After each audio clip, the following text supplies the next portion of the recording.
Hi, Morgan. Hey. Welcome. Hi. How are you? I'm all right. I'm good. It's a beautiful day outside, and I get to be with you having a beautiful conversation, or I I'm hope to so be. pumped you're here. Yes. Okay, so Morgan, you are a holistic wealth coach. Can you tell everybody what that means? Like, what exactly does that Yeah. mean? Yeah. Yeah. So, for me, I mean, if we look at what wealth is, it's really embodying the abundance that comes with life, and more specifically, people will automatically, um attach wealth to finances. So that is mainly the work that I I do, and it's centered around finances. But then I also want to ensure that I blend in a holistic sort of framework and outlook towards how we navigate our relationship with money. And so that would look like weaving in both wellness and spiritual principles. And so that's sort of where the holistic piece of the wealth coaching comes in. So really just bridging the gap between finance and wellness so that we can just improve your overall well-being through the ways in which you navigate finances in a way that's in alignment to you, right? Because the ways in which people navigate finances is going to look different based on your values and your overall mission. And so that's really the core of my work, ensuring that we blend the two so that, yeah, that we find the most fulfillment that you can out of your experiences with money. Oh, I love that. Okay, what made you decide Yeah. to Oh my become a gosh. Okay. wealth coach? And I There's like three can stories that in one, and I'm right? always like, which one do I start with? Yeah. So specifically like the finance piece, I guess like where I got the capacity and the skills in order to eventually, I guess, call myself an expert was in university. I started investing. I had a close friend that she was in orbit with someone who was investing and sort of teaching her the ropes. And she was starting to speak to a financial advisor at her bank. And like we had grown up together, we went to like the same middle school, and then we kind of university kind of reconnected and became friends again. And she's also a black woman, so it was like, and she also didn't really have like lots of money, right? So I was like, well, I always thought like in order to see a financial advisor and to start investing, you had to have lots of wealth. And I'm like, I know you're broke just like me. Like, university, we're kind of just living off of government funding or like loans and things like that. She maybe was working part time, in the summers and stuff. So I'm like, where are you getting all this money to invest? And she was like, I don't have like that much money, but she's like, you actually don't need that much money to invest. She said, as she was having conversations with her advisor, she realized even just starting with like $500, like small amounts, having her money work for her was all that was really necessary and needed. And I was like, okay, like if you can do this, I definitely can do this too. Yeah. And that was sort of the inspiration for me, starting to go down this financial rabbit hole of like, how can I start to really take my finances serious? Especially, like this was probably like third year university. So I knew like eventually I was going to be graduating and I would have like a lot of debts kind of waiting for me at the end of the fourth year. And I was like, yeah, like I kind of want to set myself up for success. And so that was when I kind of started, reading books on finances, investing, and just Google. Google was my best friend. And I got to a point where I was really confident. Um, by the end of that year, I had saved up about $5,000, which like you don't need to save 5,000, but that's what I wanted to do because I was like, the more money you kind of put into investing, the more you kind of get back. So I was like, okay, I want to start with a lot. And then I invested $5,000, and within the span of a year, I was able to just double that to 10,000 without like adding in any extra money. It was just like whatever sort of investment products I chose, that's what I was able to get back.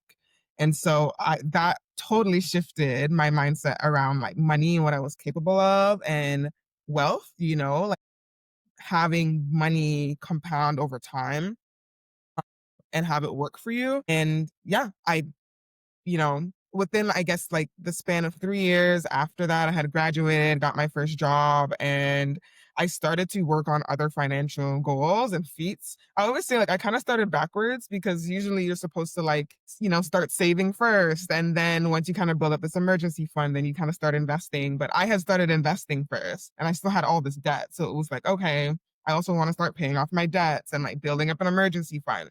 So those were some of the other things I did within the span of those 3 years. And I just became very empowered, just as a woman. I think there's this belief that like women aren't supposed to be good with money. And it was like, no, like I'm only like 22, 22, 23, making these strides in her finances. And I wanted to just empower other women to know like you can do it too. It's actually really not that hard. I think it's just, gaps in financial literacy and mindset that really just holds us back. And so that was when I kind of had the idea to start. This was like during COVID 2020, Mhm. 2021, to start an Instagram account and just start sharing my financial journey and just educating women. And then eventually I realized I can turn it into a business by actually counseling and helping women with their money. And that's how I became a coach. Amazing. That's an incredible story. That I was gonna ask you how old Yeah, yeah, super young. Yeah, 21. Yeah, I mean, how incredible. Congratulations. thank That's really amazing. you. Yeah, So, I wanna go back to something you said about wealth, right? right. Because a lot of people, when they hear wealth, they only think money. And obviously, money is a huge piece of wealth. But I'd love to hear your perspective about what wealth really is outside of money or, in conjunction with money or whatever. Yeah. Yeah, I like to see wealth as just like an excess. So an excess of money, an excess of quality relationships, time, Mhm. health. Yeah, even if you look at the word wealth, it kind of has the word health in it too, it's just like the first letter or so that switched out. And yeah, in order to have money, there needs to be a quality aspect of your health and being able to show up, right, to your work and job. And then with that money, you can't spend it if, you're sick or you're ill. You can't use that to fuel this lifestyle that you really want to live, or at least to live it with like to its fullest capacity, right? And like with meaning. So to me, wealth is, yes, an accumulation of more and having this excess. And that is kind of up to you what that looks like. And to me, it's having an excess in all areas of my life. Yeah.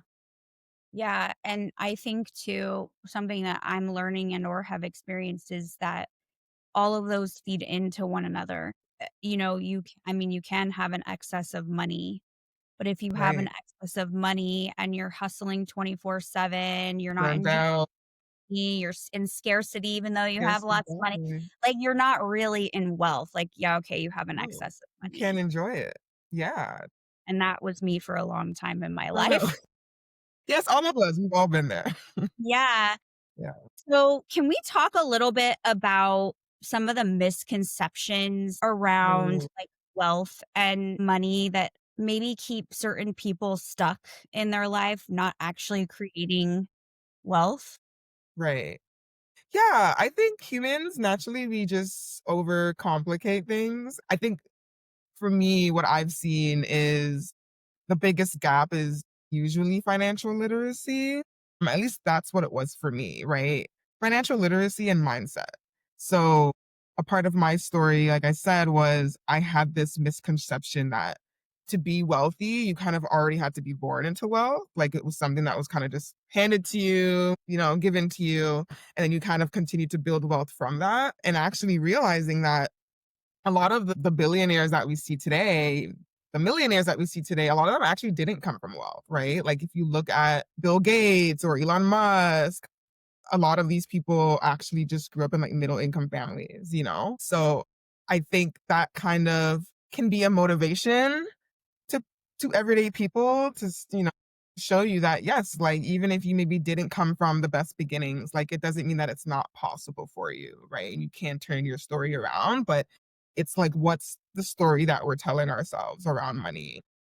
Yeah. So you don't have to be born into wealth. It's maybe not as complicated as it has to be. A lot of the times like we weren't taught, most people weren't taught any sort of financial literacy in school or even at home, right? So I know like growing up for myself, my parents would stress the importance of saving, but they maybe never amplified saving themselves, you know? So it's like, you're telling me to save, but like I'm not really seeing that being practiced. And my own childhood journeys, like I saw my parents fight a lot about money. So money always seemed like something that was stressful and caused a lot of conflict, you know?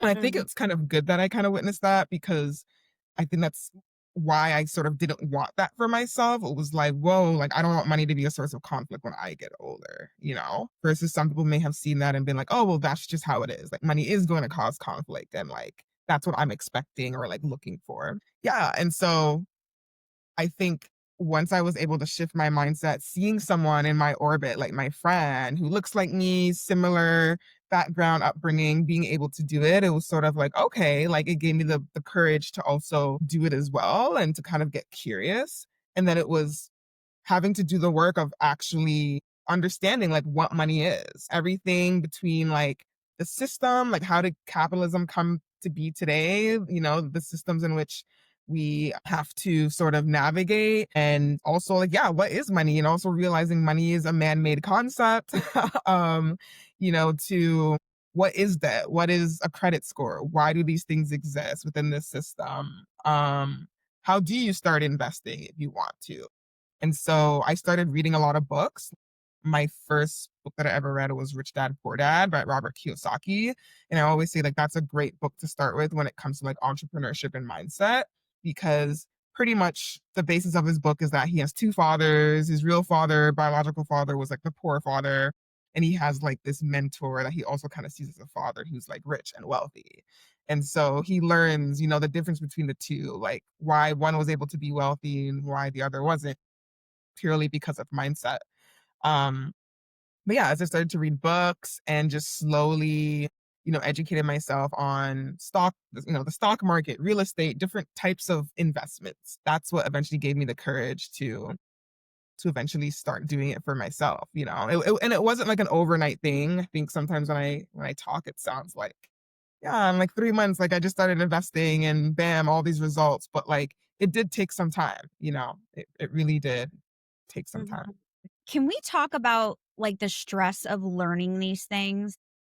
Mm, yeah, I can just speak personally, like, I mean, I learn little bit by bit, and a lot of times I learn because I make a mistake. Yeah.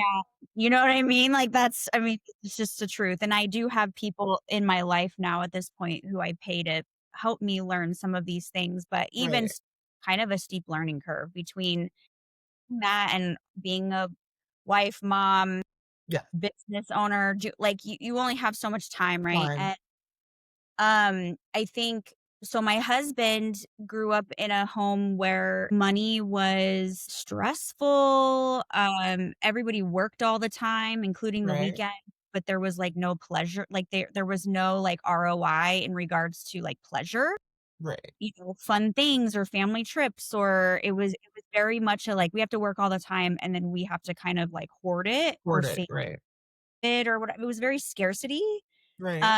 Um, and he saw his father make some mistakes with money, but a lot of it was this idea of feeling like money is like almost like this intimidating thing, and then it's like you're always working for it, but there's no like pleasure that comes You ever don't from.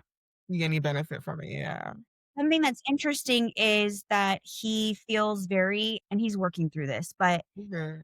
in the beginning of our relationship, like he didn't he was, like, almost intimidated to educate himself about money. He's like, Right. "I don't know about money, so, like, almost, like, stick my head in the sand, like, I'm just gonna make it, Yeah. and it's go in our account, and you can do whatever with it." Right. And I I thought that that was really interesting because he's really intelligent. And, like, anytime you put your mind to learning something, Right. you're, like, rock solid, so what is it that you, like, avoid learning about this, right? So just as an example, I feel like sometimes people are just even intimidated. It's like they're intimidated to learn, but then it keeps them in this one down position, right? Like, and they Yeah, don't it's like it do sounds very much like the, when you talk about attachment styles, like an avoidant kind of attachment style where it's like 1000%. He's yeah. avoidant. It's like you just shut down, freeze at the thought of just money.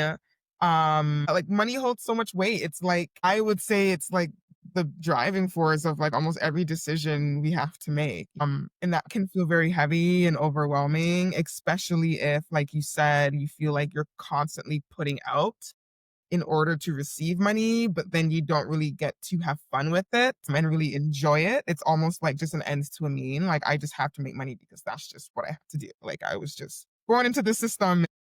Yeah, I think it's really identifying what the fear is. And it's sometimes it's just the fear that it's going to be overbearing and it's just too much to learn at once. And some people have this idea that maybe I'm not smart enough to deal with money. Like that's reserved for that other person or someone else out there that like naturally is just good at it. And I think when it comes to finances, it's really just a skill, right? It's just like when I think of a baby just having to learn to crawl and then eventually walking, that's really what it is, right? But sometimes we're scared to even just kind of, I guess, like a baby kind of lift itself up and kind of, let go of the couch and kind of just take its first step. We're afraid of failure. Sometimes it's also the opposite. Sometimes we're afraid that if we do start to understand how to navigate our finances, it comes with more responsibility because then we can't say, "Oh, well, like I didn't know." That was Now it's that was me. It was like I knew if I understood, I was gonna right. have myself to a higher level of Higher me, exactly. just like with my spending and different things. And I was Yeah. like, It's like you can't blame anyone else anymore now. Like, no, it's actually on you. I know beyond a shadow of a doubt I need to create structure for my money. Yes. I don't want to face that. Yeah. Yeah. But then when you start to look at the other side of it, because I think naturally, as a therapist, humans, we tend to look at the worst case scenario and Hmm. like the negatives, like all the ways in which, maybe having to look at your finances, things are going to go wrong. It's just going to be more chaotic. I'm going to feel overwhelmed. But then looking at the best case scenario and the other side of it, well, actually, if I learn to face my finances, to even just look at my money, that will actually give me the freedom to make adjustments. Yeah. And maybe there are ways that you can be saving more. But if you don't take the opportunity to see like, okay, what's coming in, what's going out, you won't be able to realize if there is the potential to even save a bit more and that extra money can go towards joy spending, whether that's maybe traveling or buying this item that you've been eyeing for a while or just gifting somebody. I think sometimes there's actually more available to us, but if we avoid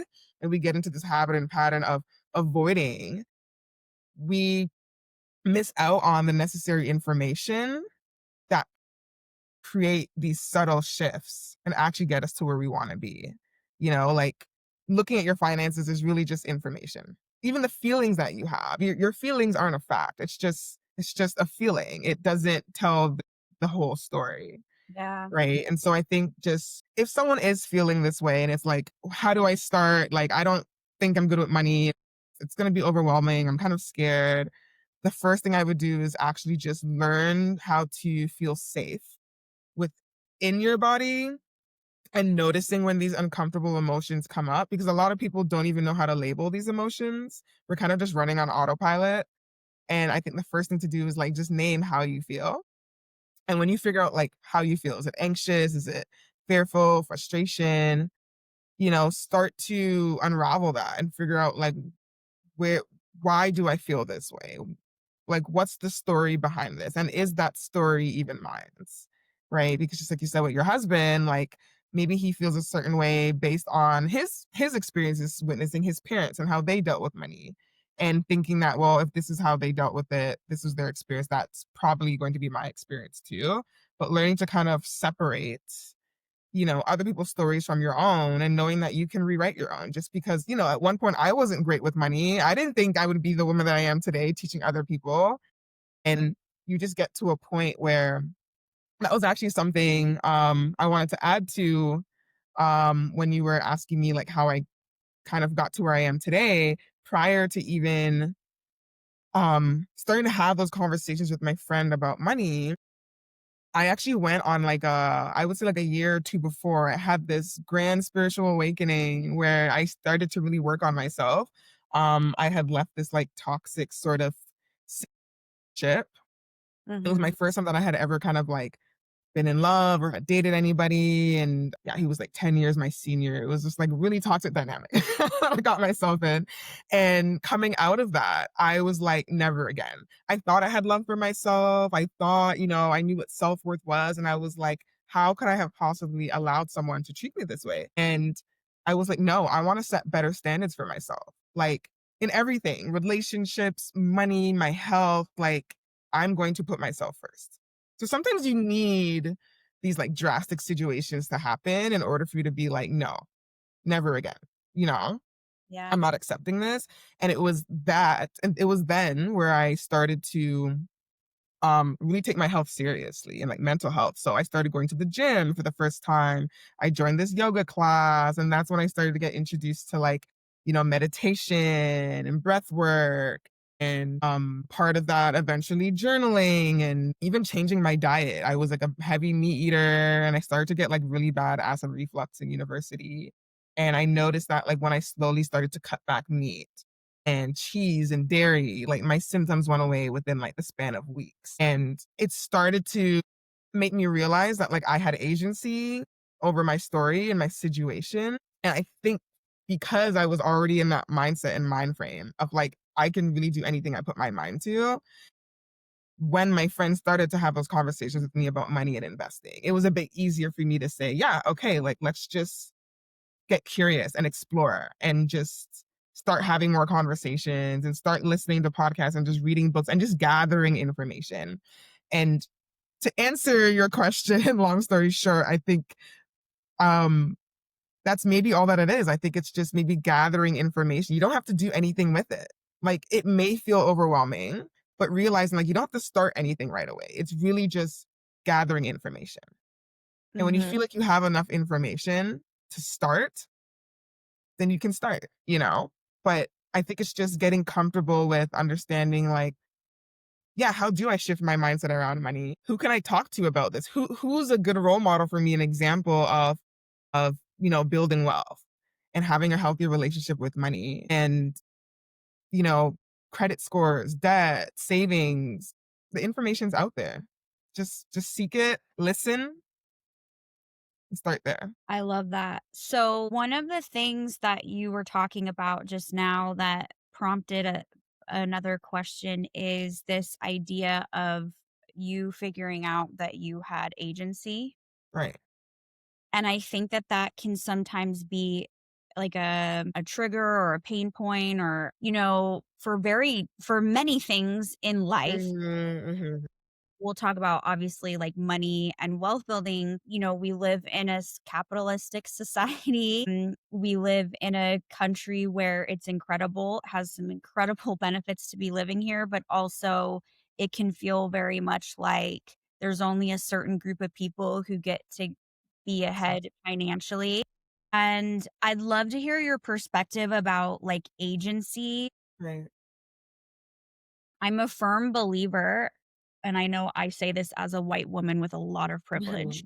Mhm. Mhm. I'm a firm believer that in most, not all, but most situations, there's usually some form of agency or radical responsibility a person can take to start making little pivots Yeah. that wiggle them to a point where they can start making bigger pivots. Right. Yeah. Exactly. You know what I'm saying? Yeah, But people don't always think that. They think like, "I'm helpless, I'm stuck, I'm" right. like, "I am at the, mercy of how this situation Right. is," and I'm curious what your perspective is on that. Yeah. I think we live in a there's a duality. Like there are systems, like you said, that exist, Yes. and it limits us from being as abundant as we could as humans. Like even when I think about, capitalism and this idea that resources are limited. It's such an illusion because I truly feel like the earth has all the resources available to us, right? Like we have access to all the resources needed, but we've just created a system that creates lack and then creates this like unequal distribution. So it's there, but Yeah. yes, we do need to be realistic and understand that there are real systems, there are barriers for certain groups of people, myself included, being a Black woman, and there are just plainly like a lot of things that we don't have control over. So I'm not like when I say agency, I think people automatically think I want you to have control over the things that you don't have control over, which is impossible, right? But I think it's doing the best you can with what you can change, right? So I'm not telling you to go and change the food system or change capitalism. And that's a whole different discussion on how, we can try to do that. But if we're just starting with ourselves, it can just start simply with, like I said, like your story. If you have this story, for example, that all rich people are evil, well, then that's going to determine the actions that you take when it comes to your finances, right? And is that story really true? Because I'm pretty sure there are great examples of people that have a lot of affluence and wealth that are good people and do give back. And they also have limits and constraints as well, too. One person can't change an entire system, right? So to blame it on just one individual rich person isn't really the solution or the answer. But I think, yeah, when I think of agency, it's small, it's subtle. It's where can I start with myself? You know, even if it's okay, yeah, let's use money as an example. Even if it's just budgeting, right? Like, I mean, anyone can really budget. There's no overlord that's kind of stopping you from being able to look at your finances, right? So, simply, I have a few resources on my website. I call it a wealth tracker because I feel like the word budgeting seems kind of limiting. But It is limiting. yeah, it sounds limiting. Yeah, but for me, it's more so no, like we're just tracking. It's just information. We're just tracking to see how much wealth you actually do have available because there is some wealth there, right? But you won't know unless you look at it. But yeah, I do understand the realities, even finding work, finding jobs, it might be easier for certain groups of people. So I'm really not knocking that. And we do need to be mindful of that. And I think there's some onus and responsibility on those that do have wealth and access to wealth to help make it easier for other groups of people, right? And to like alleviate the systems of oppression. But really, when we think of agency, it's really just starting within. It's small shifts that you actually have control over, not the things that you don't. Yeah, absolutely. So, with that being said, I want to go back to this financial advisor comment that you made in the beginning because I really thought the same thing. Like, unless I have, 5K a month to Right. invest, like, it was almost like it's the same concept. I don't know where you fall with Christianity, but I'm a believer, and this idea that, like, before you come to Jesus, you have to clean yourself up to, like, be with Jesus, and it's like, "No, just come to me." Right? And it my mind, like, once I realized, oh, some people just put a sum with a certain advisor and just they never contribute again, or Right. they start with $50 a month, Right. and I was like, "Oh, I don't have to be already like this person with an abundance of money Exactly. to start to multiply my money." And I do think it's about finding the right advisor because I've had experiences with certain Okay. advisors that can make Right. you feel stupid or a kind of way. Oh, okay. Yeah. But I think that there's, again, this kind of misconception around access to things like that, or Right. when you should do that, or like, you have to make it or something before you Exactly. do that or whatever. You know what I mean? No. I'd love to hear your perspective on that. Yeah. And maybe because I know that you're a coach and you work with specifically like a lot of women, right? Right. Yeah. What do you hear? What kind of patterns do you notice when it comes to people thinking they can gain access or when they should gain access When to they should. resources? Yeah. Yeah. yeah, it can feel overwhelming because there's many different pathways towards building wealth, right?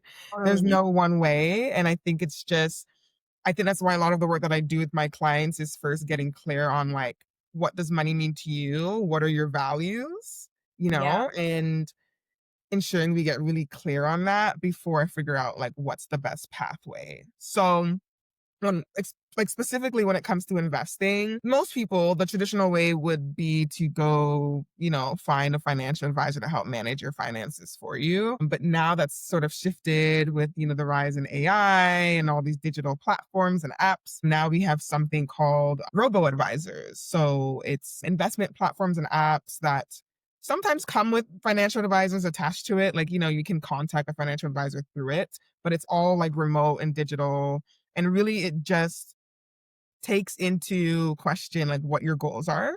So, are you trying to invest for retirement? Is it maybe for a down payment? Is, like a short term or a long term goal? What's your level of risk? Like, these are some of the things you have to know about yourself prior to even going into investing. And then, based on how you answer that, it will build out this like portfolio for you. I usually say, so with investing, people think that like there's two ways to do it. So you can invest on your own. You can be the person that chooses your own stocks, right? So a stock is just like pretty much ownership through shares of a company. So Amazon, for example, if you want to invest in Amazon, they have a stock price or a share. If you buy one share, you technically have one piece of ownership of the company, which is exciting, right? Like to think that, I'm standing on something that I believe in, its mission, and I can also be rewarded for it. Um, it's such a amazing kind of idea and concept, but most people don't have the time and the capacity to invest on their own, right? No, I see it all the time, and I'm like, I'm not in that Yeah, place at this point in my life where yeah, I can learn all this. I'd love to. exactly. It's a lot to research the stock beforehand. How do you know, like, how do I know I'm picking the right one? Building out your own portfolio. So mainly what I suggest to people is to have someone manage it for you. That's like, and that should be the main strategy because most people that actually try to DIY invest aren't actually as successful. Like it's actually really hard to be a DIY investor. Most people kind of fail at it and like blow all their money. So I always say best practice, start with someone who can manage it for you because you probably won't have the time to do it anyways for yourself. And you can choose. It's either going to see a financial advisor or maybe starting with like a robo advisor platform. If you go to see a financial advisor, like you said, that also sort of takes some research, but like discernment, I Yeah, would definitely say like shop around because like you said, not everyone might have your best interest. Everyone has different personalities. And so it's like, finding someone that you really just vibe with and like truly understands who you are as a person and what your goals are and kind of take it from there. But yeah, I definitely would suggest to people have someone manage it for you. And then, like, even if you're working with me, a lot of like my one-on-one work or like my long-term coaching is more for people who are like, okay, I want to start learning how to like do it for myself. Because sometimes it is fun to just like actually buy a stock and like a company that you actually really care about and you're excited about. And like also wanting to learn how to do that too and how to do that safely and strategically. So yeah, I would say that's kind of, I guess, how you could start if it does feel overwhelming in the beginning. yeah, absolutely. So, with the women who you work with, what would you say are their top, 1 to 3, if there's that many, Yeah. like, stressors and or kind of challenges around money, well, Right. these types of things, right? Because I do think that there's things that come with having money or wanting to build wealth that can affect our mental health, right? Our Right. stress, our Yeah. what are some themes that you see when they first come to you versus after they've been working with you? Right. Yeah, I have different types of women. So one sort of ideal client would be the entrepreneur. So she's, running a small business and she's just like not making enough income. And that's really the stress. It's like I need to eat this month, I'm not seeing enough coming in. How can I build a business that's a bit more sustainable, that has a bit more consistency when it comes to income? Or how can I just get creative in how I create different forms of income within the same business or in creating, you know, different sort of businesses. So that could definitely be like a frustration for some women. It's like just I just need more money. And even outside of someone that has a business, I have women that come to me that are just, professional women working a 9 to 5. And there's still that not really the consistency piece, but maybe it's more so like I'm just not making enough. Like I'm stressed about, you know, these piling expenses. I feel like I'm trying to get ahead, and every time I do, it's like I take 10 steps back. And yeah, it's like I know I have this much money available to me, but like I'm just not seeing it. Kind of similar to your husband's maybe story of just I'm just not seeing it. I feel like I'm just working for the sake of working, and I'm not able to enjoy my. So with that, is it teaching them how to navigate the personal system of their own money and then navigate the system of the world we live in? Is that kind of Right. you? Yeah, so it's a bit twofold. So I like to look at ways in which even within the system, how can we make more? So Yeah. for someone who's maybe already has a job and without, burning yourself out because I could easily say, okay, well maybe take on like another part-time job on the side or start a side hustle, but that feels very overwhelming for women too. It's like I don't have enough time. Like, so if you are already working a job, looking at ways to, and this isn't something that's an overnight thing, but ways in which you can improve upon certain skills to maybe ask for a raise or a bonus, maybe towards the end of the year. Eventually, maybe even just seeking as you're still working in your current employment and role. Maybe it's just getting real and saying like, I need to find a better paying job, and maybe it's searching for a better paying job while you're at the current one that you're at, and still developing those skills in the back end for that next job.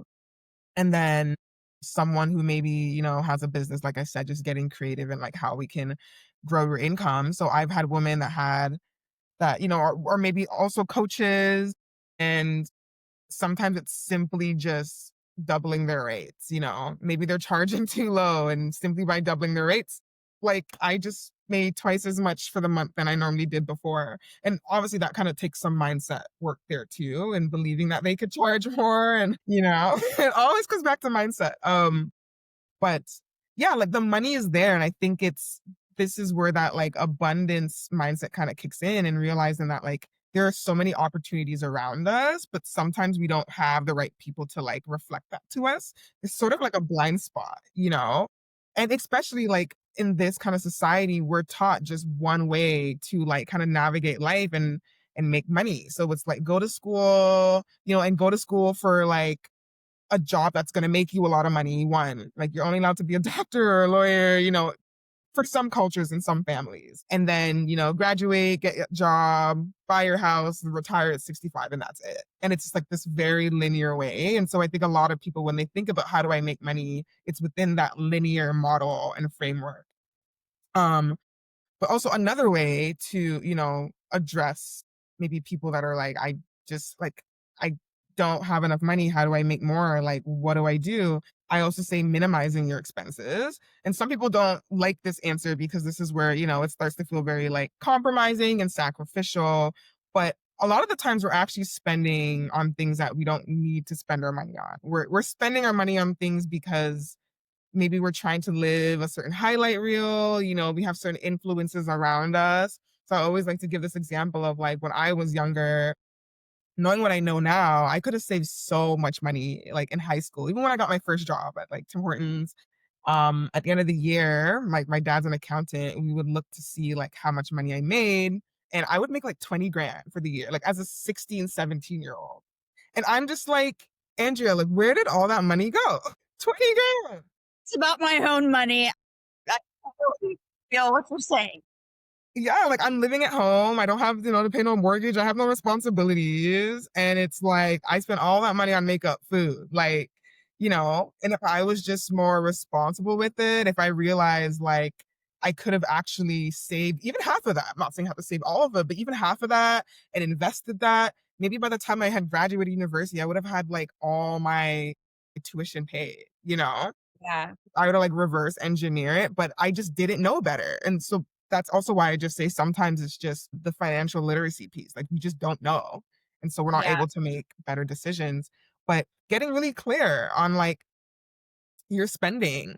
Do I need to be spending this much money on especially like the foundational expenses, like housing and food, transportation? There's a lot of expenses in which we feel like we have to do it this certain way when you don't. So, for example, housing, you don't have to live in like a major metropolitan city. I mean, like if your job is located there and that's how you're making an income. But we see this right now in the age of AI, and even with COVID, a lot of people shifting to remote work and realizing I don't have to live in a major city if I'm working remotely. Or, a small business owner or coaches like ourselves, like I can work from anywhere in the world. And so I can actually choose to maybe even live in a country where housing is way more affordable. And in doing that, I can actually create more space for money to go towards other things, to now save, to now start investing. Transportation. I always kind of felt like out of all my friends, I was the first one to get a car, and I really needed a car to get to my place of work once I first graduated because it was like a few towns out. But, if you're working in a major city, you actually might not need a car, public transportation, subways, buses. But there's like this idea that like, oh, I can't be caught taking a bus or like, sometimes we create these own stories in our head of like, what are other people going to think of me because like I don't have a car. And like I used to be that person that would judge people, especially like in dating, like, maybe men that didn't have a car. It's like, you don't have a car, like I can have a car, you don't have a car, and I have to like pick you up to go on a date. Like, it's just, like it just doesn't look good. But if you think about it, it's like if we get out of our heads, out of these stories that we tell ourselves and trying to like impress other people, I think people could actually be saving a lot more than they think, you Yeah, know? these hard lessons I had to like, I've learned, I would say, in the last, like, 5 years about Mm, making decisions about clothes I buy right. or, certain external things and, Yep. like, what was my true motivation for that. Exactly. And then the other thing, just, like, we're not willing to sacrifice, like, our date nights, for example. That's really Right. important to us, but something that we've talked about a lot is, like, we spend too much money on convenience, like Right.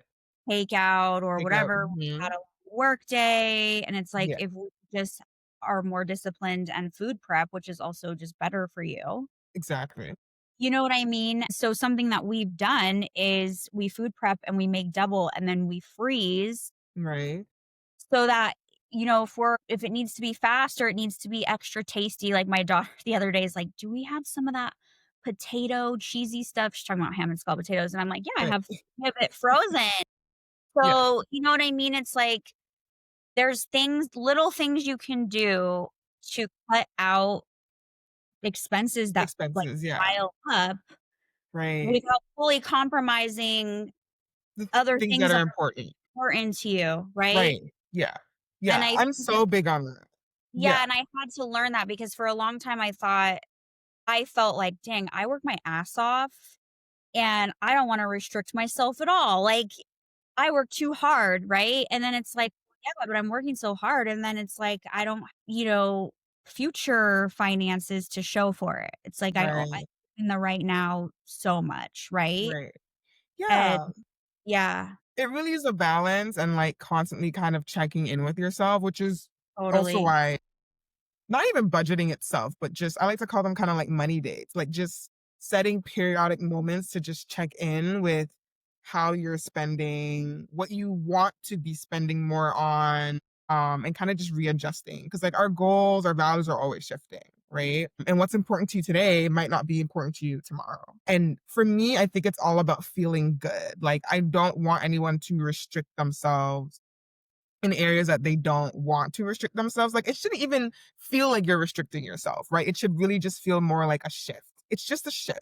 And these shifts aren't permanent, they're temporary. So right now you might be, pulling back on takeout and stuff, but you might have, more money coming in a few months, which will allow you to indulge more in that area while still being able to work on some of your other financial goals. So I think when people think about, budgeting, it always comes with the sense of, oh, I'm gonna have to restrict myself and compromise.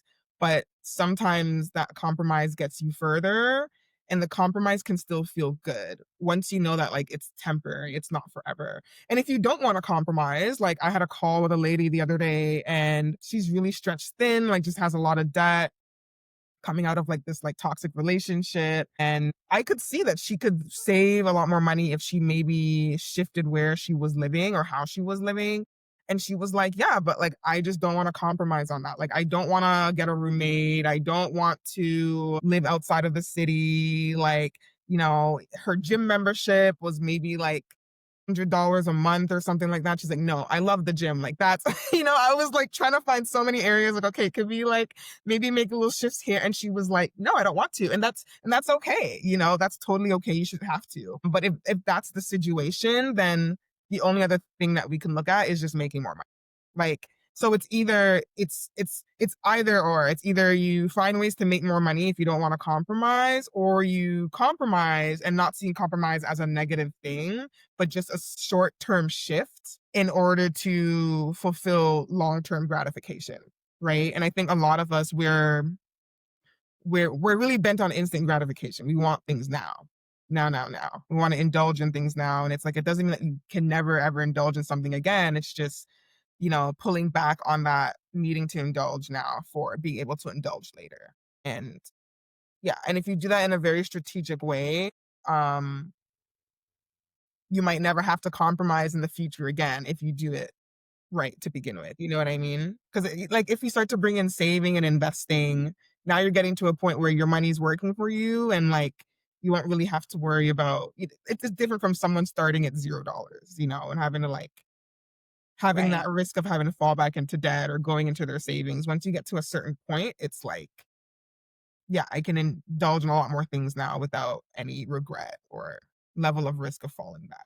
Yeah. Yes, I love that. And I actually want to go back to what you talked about because it's interesting. It's like some of these things, it's like common sense, but it's hard when you're in your own situation, Yeah. right? Yeah. See the different pathways. And, Right. something you said is like, oh, well, you can, let's say if you're a female entrepreneur, you can increase Right. your prices or you Right. can, and I'm curious about that conversation Mm. because I know that sometimes there's the mindset around worth with increasing your prices, but something I constantly, because I come from my background as a therapist and I started in nonprofit. Okay. Oh my gosh. Wow. That's And, amazing. you know, I got my training in nonprofit. I spent my Right. first couple years of my career in nonprofit. Like, I understand how important it is to have really skilled people, like people having access to really skilled people who wouldn't normally be able to pay for that, right? Mm. I understand that. Like, that is a foundation of who I am and Right. how I serve. But I also think that if you are also broke, it's Mm. really hard for you. Like, it's really hard to then serve in other ways. Right. It can be really hard to serve in other ways, and I remember going from when I decided I got recruited to a group private practice that still Mhm. was very accessible to, a population of people, but yes, did I start making more money? We had contracts with other Right. insurance companies that were paying out, a certain amount of money, and I remember when I left my nonprofit and I spoke to the director, she essentially told me I was a sellout. Oh my gosh. Wow. It really hurt my feelings because I gave so much in that period of time, so much. I was so underpaid. I overworked. I was the number 2 producing clinician in the clinic. The only reason I'm telling this story is because I think that sometimes, especially if we're in like coaching service, caregiving, right, type of Gross. Yep. goals, we think that we're not allowed, like, we're gonna be hurt. Like, number 1, there can be a worse thing, or, Mm. like, you aren't gonna pay it, or this, like, well, but if I raise my prices, a certain group of people aren't gonna be able to access me, which is Right. completely true. It's It is completely true. Yes. Definitely. right. I have a program that I charge a certain amount of money for, and there are gonna be certain people that either can't or won't kinda figure it out to access that program. Right. I'm Yeah. fully aware, right? Yeah, yeah, exactly. Yeah, And so I'm wondering if you have conversations like that with certain people about raising their prices, and if their concern is like, well, if I raise my prices, I'm leaving certain people behind, or right. certain people aren't going to get access to me now. And there's like guilt or shame, or you know what I mean? I'm just wondering what your what you think about that, Yeah, and yeah. also have you had these types of conversations? Because I think this is a big piece of it for certain Right. entrepreneurs and certain people. Yeah, people in certain roles and professions too, like yourself, even like within the not-for-profit space. Yeah, it is very interesting that, people in these like caregiving type of roles are afraid to earn an income with what they do. There's like this idea that like you're supposed to just give away your skills and time and expertise for free. So on both sides, if I'm on the receiving end of your services, yes, I would want it to be accessible. And depending how much income I have, that the capacity for what's accessible to me widens, right? So if I'm someone who's really dirt broke, maybe homeless, really just struggling to get by, how can I access even therapy, for example, or coaching, financial coaching? And I would say that there's always something out there that is free. Right? There are free resources if you know where to go or to find them. So on the flip side of that, for me as a coach, I ensure that I create offerings for people at different stages of their journey. Yeah. So I do have a lot of free resources. I have a YouTube channel where I talk about these things for free. This podcast is free. So I think that's what kind of helps me to loosen the grips on shame and guilt and not being of service to like humankind and like helping. But at the same time, like I can only help for free for so long. And Totally. so that's when I slowly do start to charge for some of my services. And I think this is where it's kind of up to you and how you price things. I don't really believe in pricing things at where at what you think you're worth, because that's very subjective. And I don't really believe in this idea that we should even attach a price tag to like who we are and our worth. Like, like we're priceless if you think about it. We're all valuable in our own way. So to me, it's more about reverse engineering what your lifestyle is or what your desired lifestyle looks like, and pricing your services or your skills and your time based on that. And that kind of takes some time. And like I do that work with my clients. So for me personally, I have a range of products. I will have like low ticket, maybe ebooks or webinars that are like $20, right? Like really the cost of maybe like a lunch. And then all the way into like my one-on-one work, which is like 6 grand or more.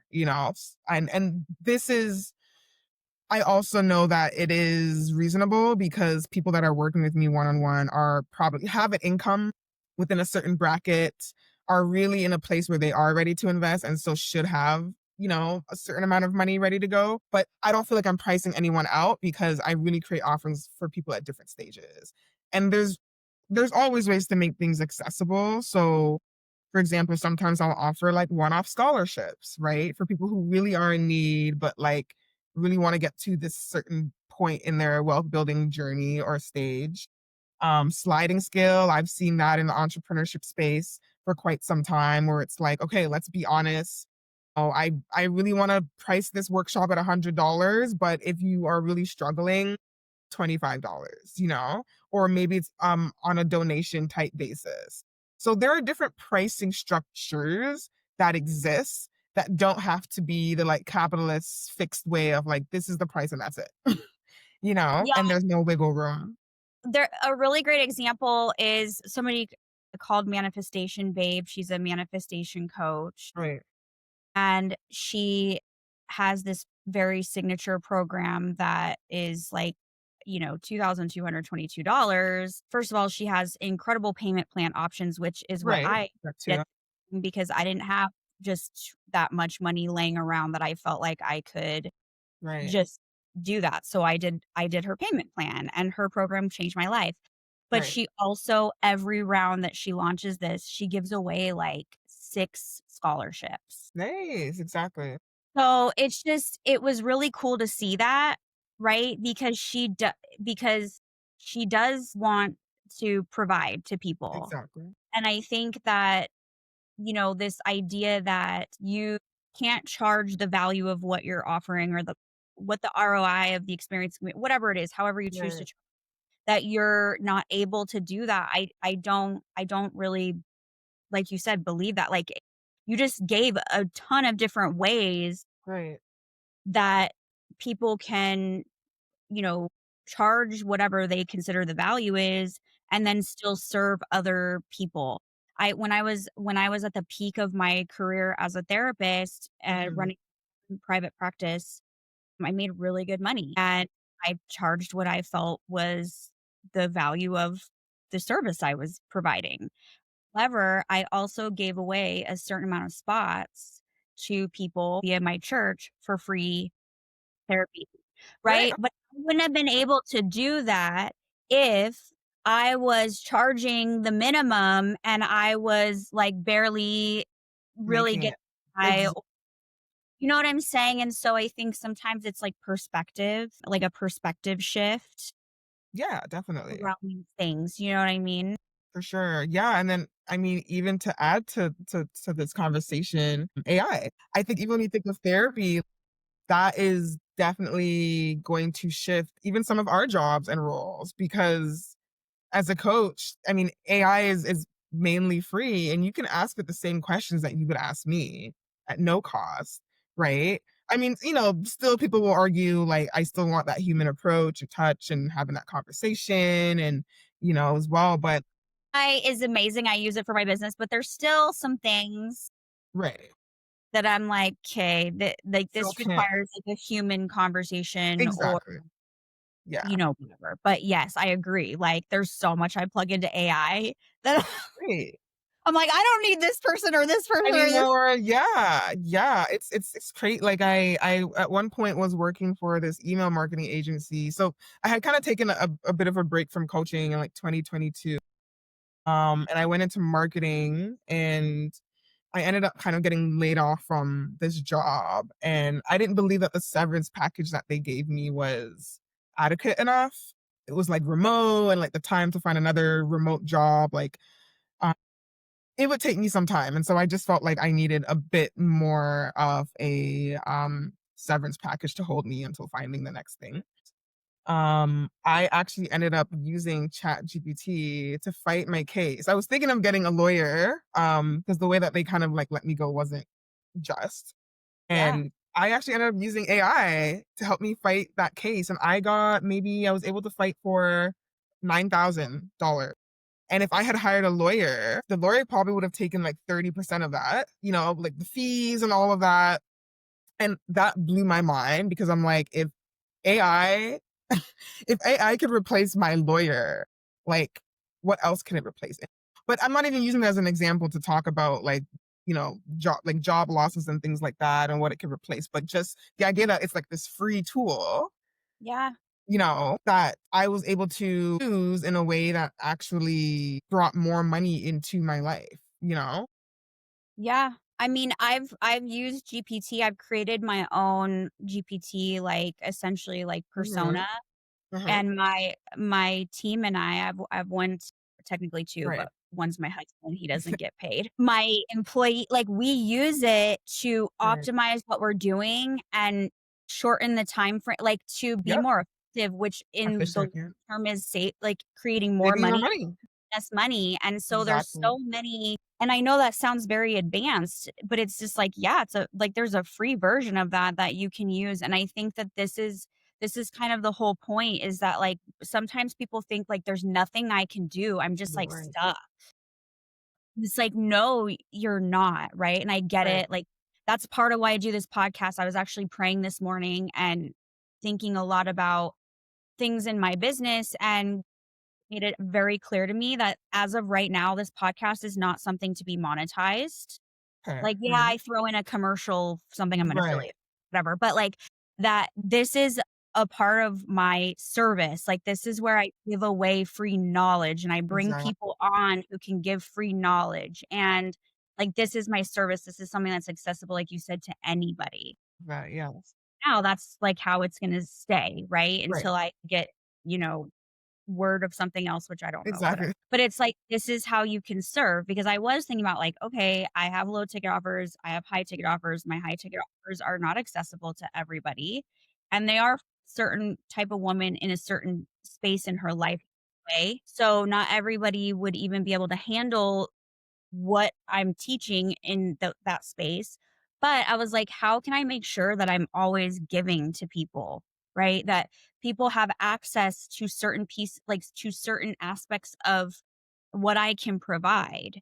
And that's what I've been thinking about a lot. And I think that, that's a really important thing for especially female entrepreneurs. I feel like there's this guilt or shame around charging certain amount.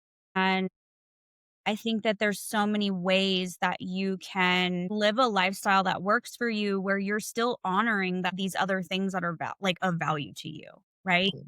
Definitely. Yeah, 100%. Yeah, and I love that you found a way to do that for you in your business in a way that feels good. Yeah. Well, I'm curious because, like, I know what it does for my mental health when I'm not Right. living in alignment, right? Like, right? But I'm curious if you've seen that, like, in women's mental health where they're not living in alignment of what they truly desire. They're, like, letting shame or other Oh, things, like, for sure. dictate how they're doing life, business, career, spending, right? It's like, what does that do to a person when they're Yeah, not living in alignment? definitely.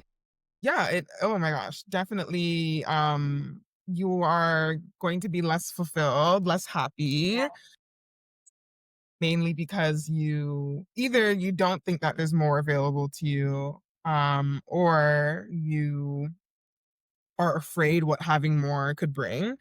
Yes. I think for me, through coaching, I've realized that before you set out to seek change in any area of your life, it's been most important is understanding. Ew, I don't know why my voice is doing that. What's most important is to really understand who you are. And I think that is the biggest issue. A lot of the times we don't know what alignment is because we don't know what we truly want at Yes. the core. And what we think we want is what other people want for us. Coming back to this again. But Or what we see on Instagram. what we see on Instagram and TV and just our friends, yeah, there's just so much external influence. And I think getting clear on who you are, what your purpose is, what lights you up, what feels good. Like so much of what we do, how we spend our money, the jobs that we choose is not coming from a place of like what truly feels good to me. It's what Yes. is going to look good to other people and please other people around me. And so that is why the first thing that I do with a lot of my clients is the mindset piece, but also like, what are your values? Yes. What do you value? And you can value like 10, 20 things. Like I value a lot of things, but really like niching it down to like your top three. And so anything that I do has to be in alignment with that. So my top three, I feel like it's kind of shifting, but spirituality, health, and wealth, like those three. And anything that's not in alignment with that gets put in the back burner. I don't prioritize it. Like, and it helps me to know, like I don't really have that issue as like so much of an issue with the shame or the guilt because I know, like, no, this is what I stand for, and I'm not entertaining my time and effort into things that go against what I stand for. And so yeah, it's really just that really getting clear on like what are my values, what's important to me, and that is now where you can find alignment because now you can reference everything that you do in your life back to those three core things or whatever core values that you have. And then it releases the shame or the guilt. Like you said, maybe one of your values is being of service, and so you're doing that right now. And I think knowing that, okay, I'm already applying one aspect of my business to being of service, anything else that I do for money, I feel good about because I've already fulfilled, this one area or this one arena. And like now it's fair that I do get paid for the work that I'm doing because I'm doing very important work and I need to eat still and all of that other stuff, right? So yeah, I would say like I don't know if that I No, don't know if it's like the answer you were looking for, but I honestly think, like, it's actually it seems very simple, but it's actually very profound. When you know what your values truly are, a lot of those things do melt away. And what I find, because 'cause I've worked with women, combined coaching and therapy 25 years, is that, like, even the most successful women who feel like shit on the inside, a lot of it has to do with they don't actually know who they like, what their values truly are or who they truly are. A lot of the things that they have fallen into is like, and I've even found myself evaluating and peeling certain things away because I'm like, "Well, why did I actually do that?" It came from a motivation that I didn't even know was there, that right, wasn't actually my true values, right? right, And I think that this is some of the really important work that women in general are starting to do and really need to do, because we yeah, really would, whether we make more money or not, live a so much more of a fulfilled existence, right, yeah, making decisions from who we truly are, what we truly value. yeah, yeah, yeah. Love that you start that, like, that's where you start with your Definitely, you have clients. to. So Yeah. important. And Yeah, actually another word that I think is very potent is asking yourself why. So like I do this activity with my clients where like we'll list out some of the goals and things they're working on. You know, maybe they want to like buy a house or be able to like travel and work remotely. And I always make sure we ask ourselves why. Like what is doing this going to in doing this, how will it bring fulfillment into your life? yeah, And for some people, they might realize like, "Oh, well, like, I want a house because the freedom that it will give me or the not even the freedom, the security it will give me, the comfort." But then someone else might say, "Well, it might be because that's like a milestone that society has set out for us. I feel like I'll feel more accomplished." And then it's like, why do you feel like having this house will make you feel accomplished? And it can start to go in either direction, right? Like, and sometimes you might realize, well, actually, I don't need a house to feel accomplished, or I don't need this or that in order to get to the root of how I actually want to feel. And most of us just want to feel happy and at peace and yes, comfortable. And so, for example, a dream that many people have is to like have this mansion. Okay, for me, for example, if I were to really live out my dream life or the past version of me, what my dream life would have looked like is like having this huge house, maybe on an ocean front or a lake, having like the water. Yes, you have to have a body of water, maybe like a yacht that I can go sail on the weekends and like I'm traveling like all the time. I love traveling, like I'm traveling all the time. And that's great. That's beautiful. But I don't need to wait to have those things to enjoy my life and to feel at peace and to be happy. And it's like, I think a lot of us are waiting to have those things in order to like finally enjoy it. And it's like, no, how can we actually learn to enjoy our life now with the little that we might have or the just enough that we might have or just not quite there yet money that we have. Because like you said, like sometimes acquiring these things don't really change how we feel internally. And we start to realize like this was just a facade. It was something that we thought would have brought us happiness, but it really was just appease someone else. And if you think about it in the grander scheme of things, like having a mansion is no different from having a tiny house in the sense that both still provide me security and comfort. yeah, It's just one is just in excess. yeah, Right? And I think that's really the trap. I think a lot of maybe rich people or wealthy people fall into that, this idea of like wanting more and more and more and more. And it's like, you've already fulfilled your basic need. And all humans, all we really need is just a roof over our heads, food. Like when we think about like physical survival and connection, those are like the top three. And a lot of those things don't cost anything, but like you can find ways for all three of those things to not cost anything. Like teenagers do it. They're living with their parents. They don't have to worry about a mortgage and the food is provided for them. Right. And they have connection, they have family, friends. So I think it's like getting back to the root of like the physical core human needs and like how can you have access to that in the most affordable way possible and knowing that anything more than that is just a plus, it's a bonus, but you don't need to bring in shame and guilt for having things that don't actually fulfill your core needs, right? Like that just becomes the illusion.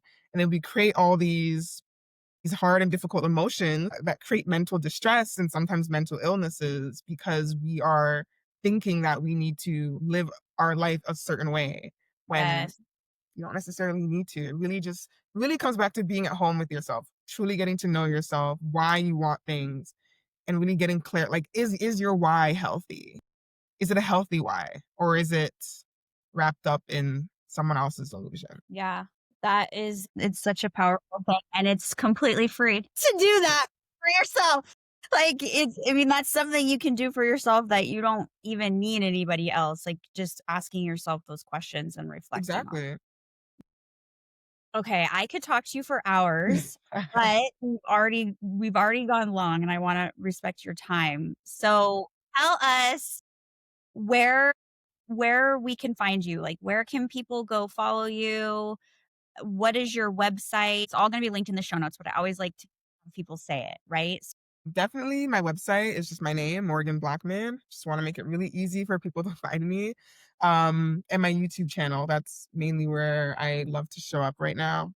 So, yeah, my YouTube is at Morgan Blackman as well. And then you can also find me on Substack at the Wealth Letters. So that one you might need to put in the show notes because it's a bit hard to spell, but The Wealth, so Uell, and then I do brackets, TH brackets, letters. So it's kind of my branding there with Wealth. Okay, amazing. I've learned so much from you today, and you've given me personally so much to think about. So I that this episode's going to be highly impactful for I hope everyone so. who listens in, and I'm just really grateful for your time and all the Yeah, work that you're doing in the world. I appreciate it. Thanks for having me, taking a chance with me coming on, and yeah, I really do hope that this is helpful for people. There's so much more Absolutely. we can still talk about, but yes, No, we'll have to have you on for another episode. I love that. I love that. All Anytime. right, guys, we'll see you in the next episode.